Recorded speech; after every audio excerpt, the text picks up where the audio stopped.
Bagay gala, mayong buntag, arita sa lakbita na to, pila ka minutos na habili na itong programa mga kaigsonan sa mga balita dini sa ato, no? Oy, di ay tao mga igala nga naka-helmet na rescue sa mga sakop sa anti-mendicancy mga kaigsonan diri sa may South Coastal Road mga katrupa.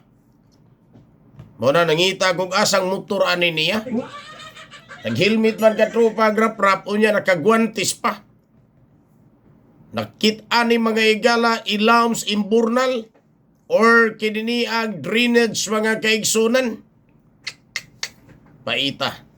Na-rescue na ni Gikas SM, dito sa SM, yakaro diri na po sa South Coastal Road mga katrupa.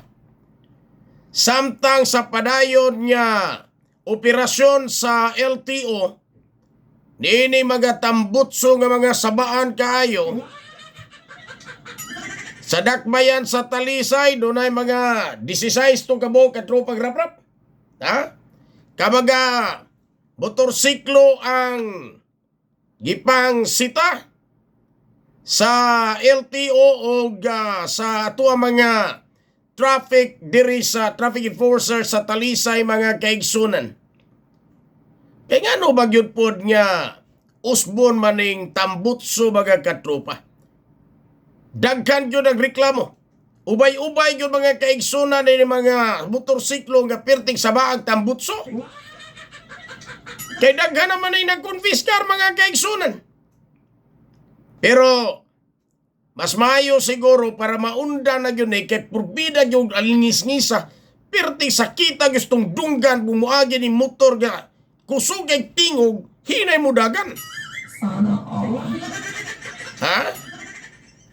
Mas maayo siguro nga mo itumbukon o rumbuhon sa tuang LTO sa atong LTO mga kaigsunan. Ang kini mga manufacturer, mga katrupa, ni mga tambutso, mga kusog o tingog mga katrupa. Ha? Kaya nga no, maghimog tambutso nga kusog o tingog. Sabaan. Samtang dito sa gawa sa nasod, mga kaigsunan, ang lead counsel ni kanhi Presidente Rodrigo Roa Duterte sa Attorney Nicholas Kaufman sa ka British-Israeli lawyer mga igala. Mingon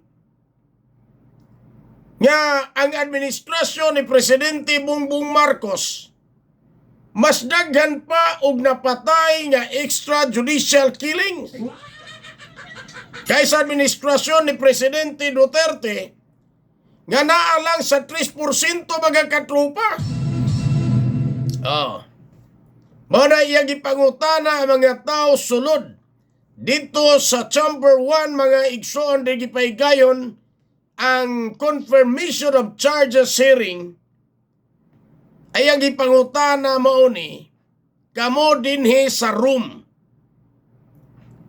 Why mag-imbestigar ninyo? Mahitugod sa EJK ni Presidente Bongbong Marcos.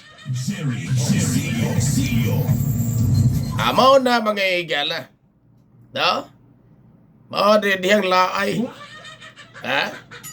Mas daghan pa daw kuno mga igsoon ang nangamatay pinaagis extrajudicial killings mga katropa ng administrasyon ni Presidente Bongbong Marcos kaysa panahon ni Presidente Rodrigo Roa Duterte mga katropa.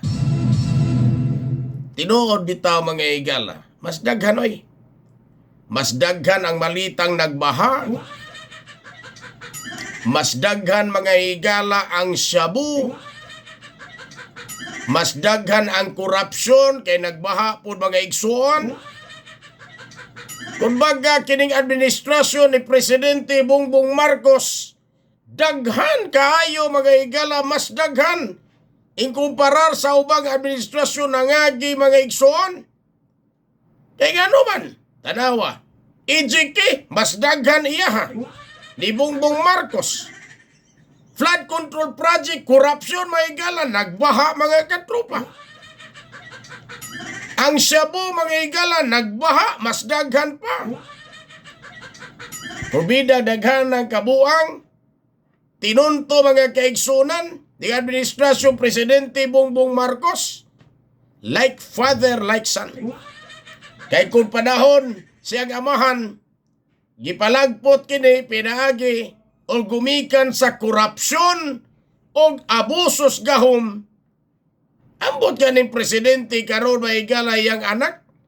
Nga grabe ba sa korupsyon, mapalagpot mapuka kini mga igsuon.